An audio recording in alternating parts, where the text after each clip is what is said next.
Seja bem-vindo à Comissão Executiva. A Alemanha registrou no ano passado um dos maiores excedentes comerciais da história, 220 mil milhões de euros, mais de 7,4% do produto interno bruto do país.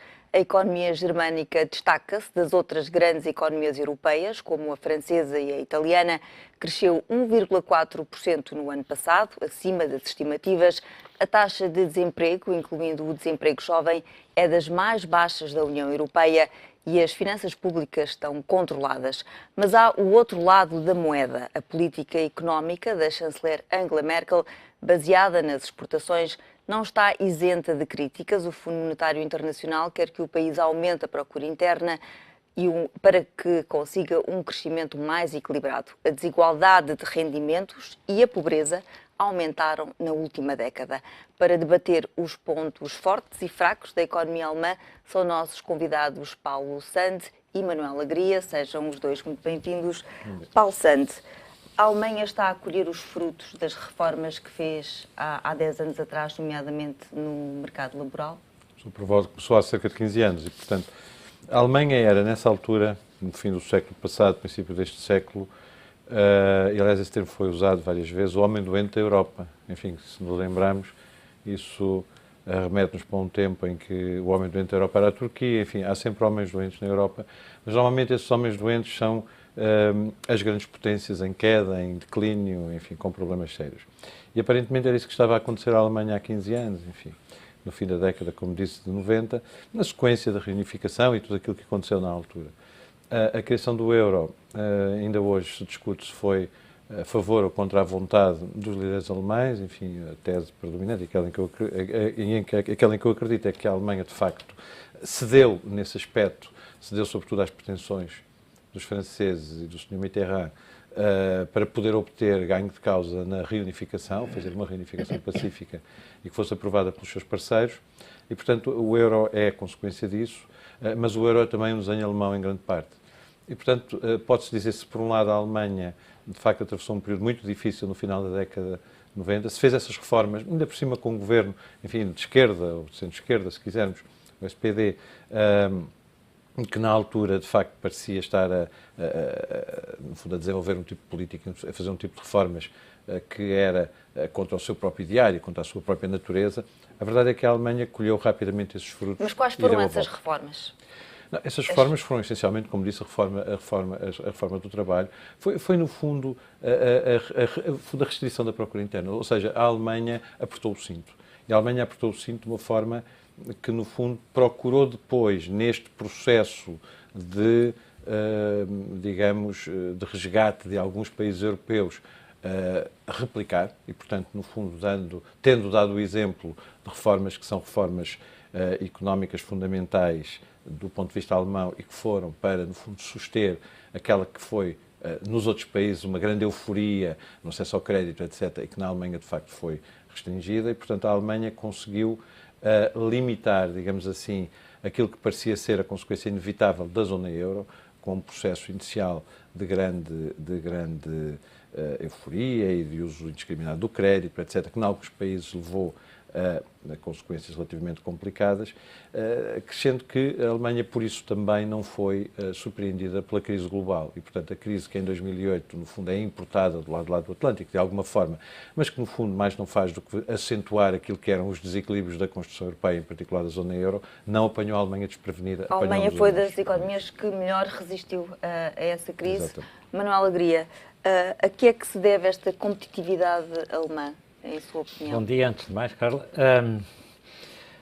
Pois, eu concordo com o que disse. Há aqui uma questão cultural também.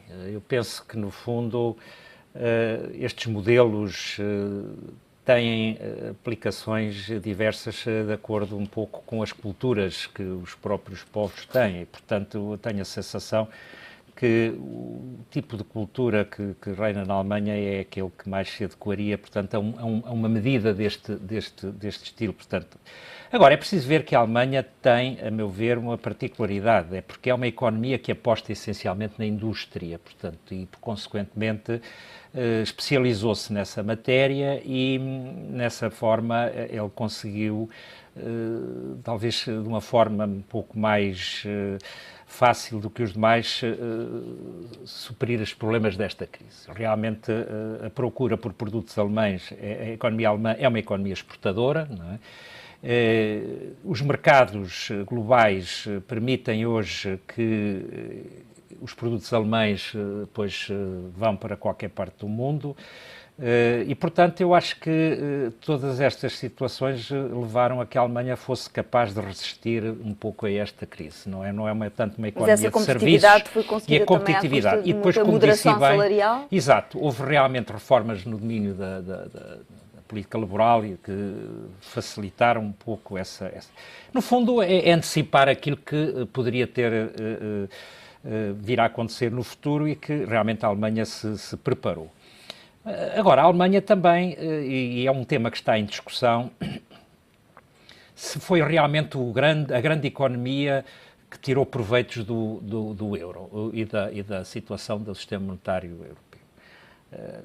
Não sou um especialista nesta matéria, mas há quem diga, por exemplo, que quando foram fixadas as paridades, não é, que a Alemanha realmente soube negociar uma política nessa altura muito favorável, tirando competitividade às outras economias europeias e guardando para si, digamos, o filé mignon destas coisas. Portanto, isso, enfim, provavelmente ainda não há o distanciamento para se poder fazer as contas, mas há realmente uma corrente que diz que a Alemanha foi favorecida nessa particular. Paulo Santo, concorda já que se fala nisso?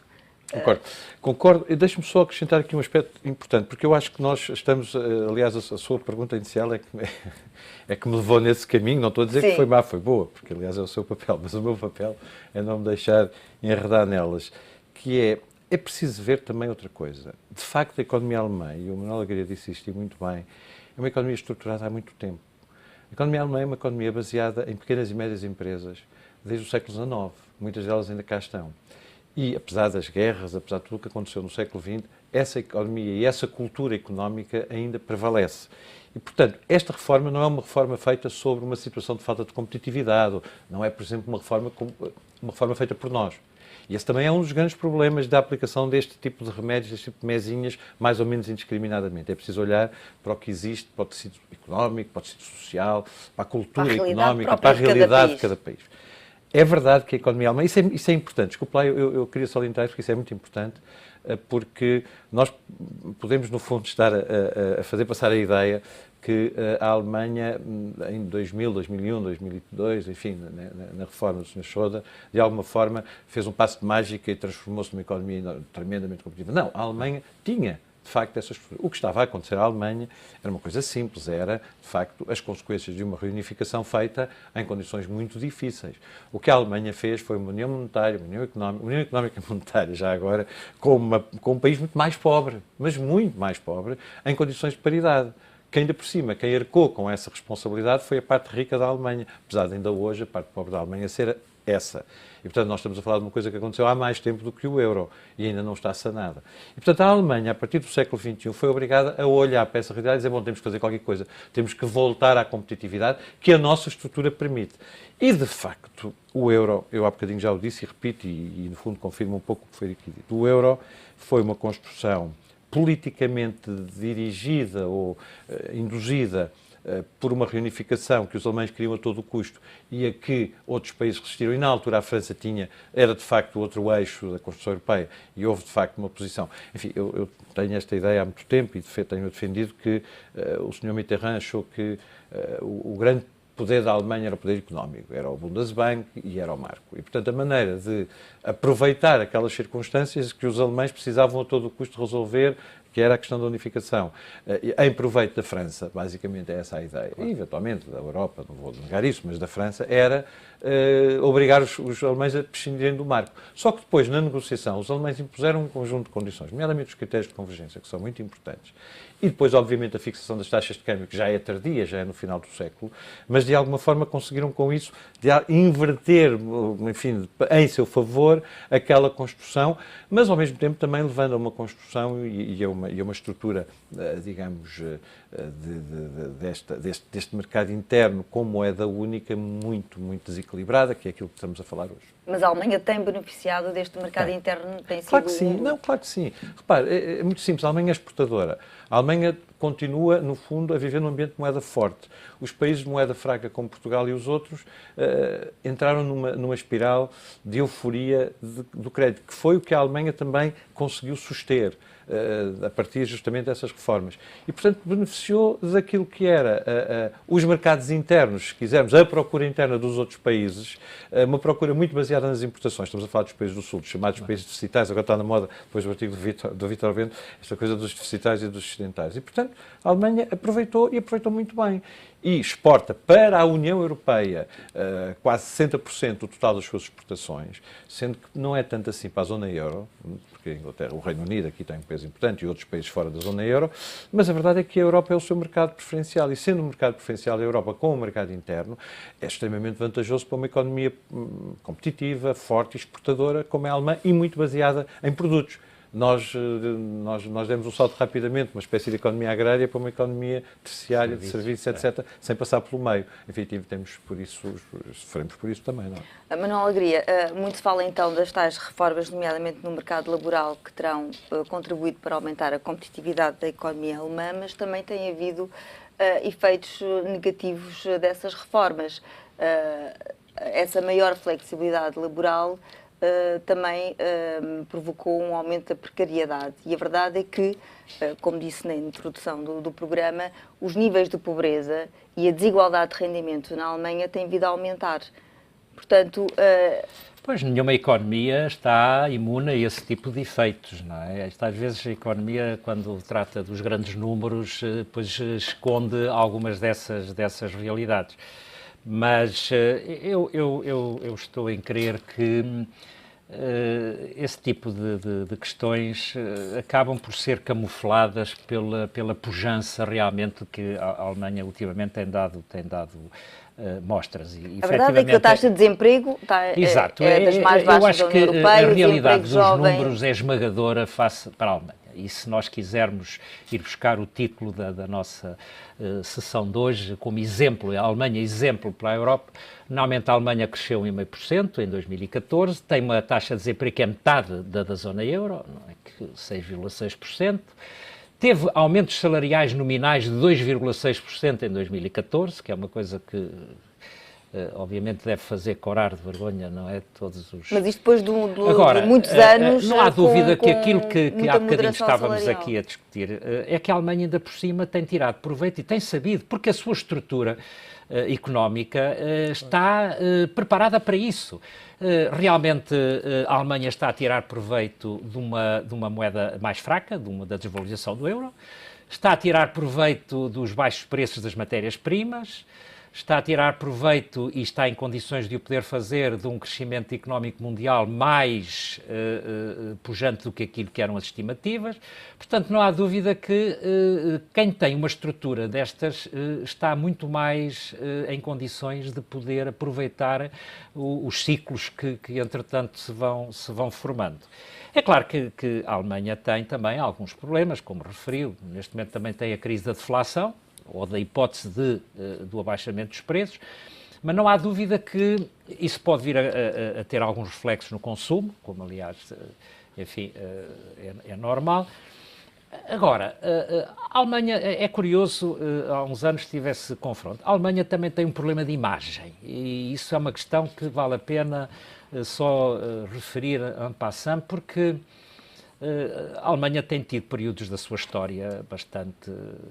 enfim, negros, não é? Que ainda não desapareceram da memória dos povos, das populações, e a Alemanha tem um problema de imagem. E se quisermos fazer agora essa transposição para os tempos que correm, eu acho que está a crescer na Europa uma certa animosidade contra a Alemanha. Porquê? Porque a Alemanha, e é curioso este fenómeno, eu quase que me atreveria a incluí-lo num capítulo de sociologia política, porque realmente os outros Estados europeus parece que se subalternizaram relativamente a esta questão, que a Alemanha agora aparece como o grande protagonista, que é da defesa do rigor, da disciplina e de todos esses parâmetros da chamada boa gestão de um país. E o que é facto é que todos os restantes países passaram para uma segunda linha, deixaram a Alemanha isolada no palco, e isso pode trazer consequências para a Alemanha que eu não desprezaria. Efetivamente, esta crescente animosidade, porque realmente nós todos sabemos que os ciclos económicos podem e devem e são normalmente manipulados pelos ciclos pelos políticos, não é? Os ciclos económicos, enfim, isso está provado. Mas não deixa de ser estranho que parece que cada vez mais se acentua que a posição dos eleitores está muito mais de condenar do que premiar. Eu, aliás, penso que em Portugal há um pouco essa tese, que em Portugal não se ganham eleições, perdem-se eleições. E, portanto, eu tenho esta noção de que neste momento há aqui um baralhar de cartas que as coisas não são muito claras, porque deixámos de ter como leitmotiv de uma campanha eleitoral a apresentação dos aspectos positivos que se conseguiram. Isto há dias era, aliás, motivo de um comentário que eu achei interessante, porque realmente aquilo que o eleitor está a valorizar foi os sacrifícios que lhe foram pedidos, foram os aspectos negativos. Ora bem, isso está centralizado num rosto que é a Alemanha, ou está a ser num rosto. Portanto, eu tenho a sensação de que isto é capaz de ser um fenómeno relativamente novo, ainda por cima num ano em que a Europa vai ter muitos Estados a ter eleições, ver como é que os eleitores se vão comportar relativamente a caso da Espanha, da França, de Portugal e outros Estados, porque não deixa de ser curioso que haja esta animosidade contra a Alemanha pelos sacrifícios que impôs relativamente ao resto da Europa nos países que tiveram dificuldades e, concretamente, naqueles que sofreram resgates. Isso pode conduzir-nos aqui a um quadro um pouco diferente do que é normal, não é? Paulo Santos, a Alemanha tem um problema de imagem, como diz o Manuel Alegria. Isso torna mais difícil as pessoas aceitarem, no fundo, o seu modelo económico? Todos temos problemas de imagem. Eu concordo em geral, mas vamos relativizar isto um bocadinho. A Alemanha tem estado, até por essas razões também, empenhada neste processo desde o início. É verdade. É verdade. Não podemos... Eu julgo que não vou dizer que é de má fé, mas é pelo menos um grande desconhecimento e de uma falta de atenção também razoável, não perceber que mesmo nesta crise a Alemanha tem estado sempre do lado bom da resposta. Eu não estou a falar dos programas de resgate, das austeridades, tudo isso. Já há bocadinho disse que me parece que o erro... Aliás, estas últimas afirmações do Presidente da Comissão Europeia, que para mim são surpreendentes, no fundo também confirmam isso, é a tentativa de aplicar receitas uniformes a situações completamente distintas, sob vários pontos de vista, já falámos sobre isso. Mas a Alemanha tem estado sempre do lado da solução. E quem analisar esta crise, não é preciso ir muito mais longe. A dificuldade, às vezes, do curto prazo, do que aconteceu agora, é que as pessoas tendem a não ser capazes de ver o grande quadro, e nestas coisas da Europa é preciso ver o grande quadro. A Alemanha esteve sempre do lado da solução. E a verdade é que tudo o que aconteceu como resposta a uma crise para que a União Europeia estava muito mal preparada, provavelmente com exceção da Alemanha, também já agora... O Eurofrac beneficia os países como Portugal, obviamente, não é? Não, mas Portugal, de facto, beneficia a todos também. Beneficia a todos. Isto foi uma das consequências muito positivas, curiosamente, desta nova crise. É curioso. Mas, enfim, mas isso agora não é a questão. Mas, voltando à questão da Alemanha, de facto, a Alemanha tem estado sempre do lado da solução. Ou seja, muitas das respostas a esta crise, tentando, a meio do percurso, isto é como um carro de corrida, que está numa corrida que ele de repente percebe que o motor que tem não é adaptado àquela corrida, está a perder, e que a meio da corrida começa a fazer mudanças. É isso que está acontecendo na União Europeia. Enfim, eu inventei agora esta metáfora, mas tenho outras, mas esta é nova. E, portanto, estamos de repente a fazer mudanças num processo muito complicado. Ora bem, nesse lado das mudanças, a Alemanha tem estado sempre presente, fazendo sempre uma grande resistência de início, levando a que as pessoas, justamente nessa linha, critiquem a Alemanha e digam é o lobo mau, mas o lobo mau que está a fazer... Eu agora, esta minha expressão vai ser, enfim, obviamente muito criticada, ou pelo menos é criticável, que as ovelhas acabem por ir para onde a Alemanha quer. Mas a questão é se a receita da Alemanha é aplicável nos restantes países. Não, isso é que é o problema da solução. Quer dizer, a Alemanha está do lado da solução, mas nem sempre a solução é adequada. É melhor, mas isso é outra questão. Mas deixe-me só, deixe-me só dizer uma coisa. É o poder de impor, que é uma coisa que... Já lá vamos, mas eu antes disso queria dizer outra coisa, que é, tendo estado a Alemanha sempre do lado da solução e tendo a Alemanha sempre, objetivamente, apoiado a construção europeia e procurado ajudar a repará-la neste processo, nesta tal corrida à meio da curso, a grande preocupação que nós temos que ter num país que tem essa história que referiu e que é verdadeira, independentemente de tudo mais, eu acho que os próprios alemães têm consciência e têm muita consciência disso, é que a Alemanha deixe de estar neste processo. Eu acho que o que nos deve preocupar não é que a Alemanha esteja no processo, independentemente de impor ou não impor, e eu sobre isso também posso, é que ela saia do processo. Aliás, isto foi-me dito por um responsável alemão há não muito tempo, disse-me, Paulo, não se preocupa a Europa tanto com a imposição, porque a Alemanha tem um problema neste momento, não tem um parceiro. E a verdade é que a Constituição Europeia se fez sempre, nós ouvimos sempre falar do eixo franco-alemão. O eixo franco-alemão neste momento não existe, porque um dos lados do eixo está a tocar no chão. Mas não acha que a Alemanha também teve comportamentos, mesmo nesta construção europeia, que diz que foram os grandes defensores da pureza dos conceitos, algo condenáveis, porque a Alemanha terá sido talvez o principal responsável pela Grécia ter entrado no euro. Sim. Portanto, digamos, no fundo há aí um egoísmo que as pessoas também se apercebem. Mas qual é o país que não faz isso? Desculpe lá, a resposta a isso é esta. Todos os países defendem os seus interesses nacionais na construção europeia. A resposta a esse problema, que é um problema real da construção europeia, da criação da União Europeia desde os anos 50, é que, ao mesmo tempo, haja progressos no sentido da defesa do interesse comum. Ou seja, que o interesse comum possa, em determinadas circunstâncias, prevalecer. Normalmente prevalecem em períodos de crise. Isso é muito interessante.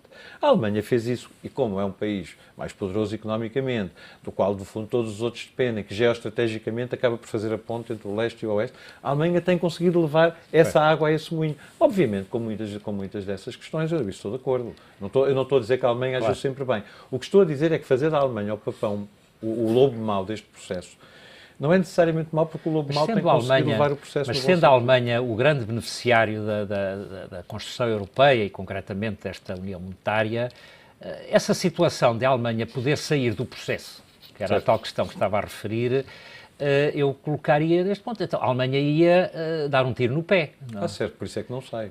Estamos de acordo. Exato. Sim, mas, mas repare o que está a acontecer em toda a Europa e também na Alemanha. Este partido anti-euro, este partido, no fundo, o primeiro verdadeiro partido eurocético da Alemanha, que começa a ganhar alguma dimensão, com os 8% agora nestas últimas regionais, que é um partido que, no fundo, replica algumas situações noutros países da Europa, é um passo e é uma preocupação. E tem a ver com aquilo que disse. Ou seja, se por um lado a economia alemã está pujante, e é verdade, os alemães têm noção disso, enfim, basta ir à Alemanha e perceber o que é aquela economia e a riqueza e o bem-estar e tudo aquilo que se vê no dia-a-dia dos alemães, mas é verdade também que há aumento de desigualdades e há, no fundo, um princípio de nacionalismo que é muito preocupante na Alemanha, como é em França, como é, na minha opinião, no Reino Unido. Num país que precisa de imigrantes. Precisamos todos. Precisa de mão de obra. Precisamos todos. Essa é outra das grandes questões desta equação europeia. E é, para mim, talvez hoje, mais até do que aquela célebre ideia de que a Europa se unia, se integrava contra a guerra, apesar de, para mim, continuar válida, e cada vez mais válida, é, aliás, interessante, isso era outro tema, mas é interessante verificar que, de facto, a questão demográfica hoje é uma das grandes questões e uma das grandes razões para esta união. A Europa não pode pensar que o declínio demográfico quase inevitável, ou pelo menos projetado para 2050, que nos vai levar dos atuais 11% de população global para 7% ou menos do que isso, quer dizer, estamos a desaparecer como digamos, unidade demográfica relevante. Ora, nós sabemos que até para o crescimento a população é fundamental e, portanto, estas pulsões anti-imigração, já não falo das outras, anti-Europa, mas para mim, vão todas muito a par, são pulsões perigosas e que podem levar, apesar de toda a lógica deste processo e da Alemanha beneficiar com isso, a uma situação em que os alemães, eu repito, isso não me parece que esteja ao virar da esquina, mas é preocupante. Mas diga-me, também há aqui uma questão que eu tenho a convicção, desde sempre, que a construção europeia está incompleta. Ou seja, pensou-se numa união monetária, mas numa perspectiva de chegar a uma união política. E acho que realmente muitas das questões que se têm verificado é de não haver um centralismo que permita, digamos, criar. E a Alemanha não tem sido o grande defensor de uma política que não é favorável neste momento à criação de uma união política.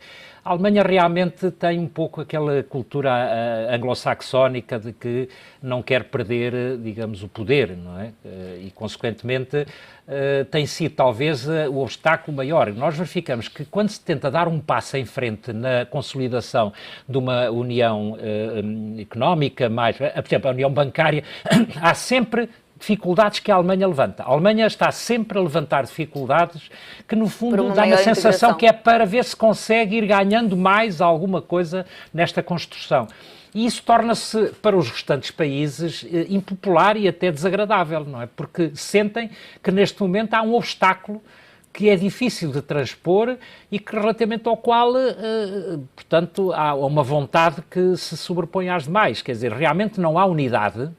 Perdeu-se um pouco esta questão da unidade e eu não sei porque, inclusivamente, a Alemanha tem que lidar com os seus problemas pessoais, não falámos aqui nisso, mas muito mais do que o problema da Alemanha relativamente ao sul da Europa, ele tem vizinhos muito incómodos. E já vamos falar sobre esse assunto a seguir a um curto intervalo. Até já.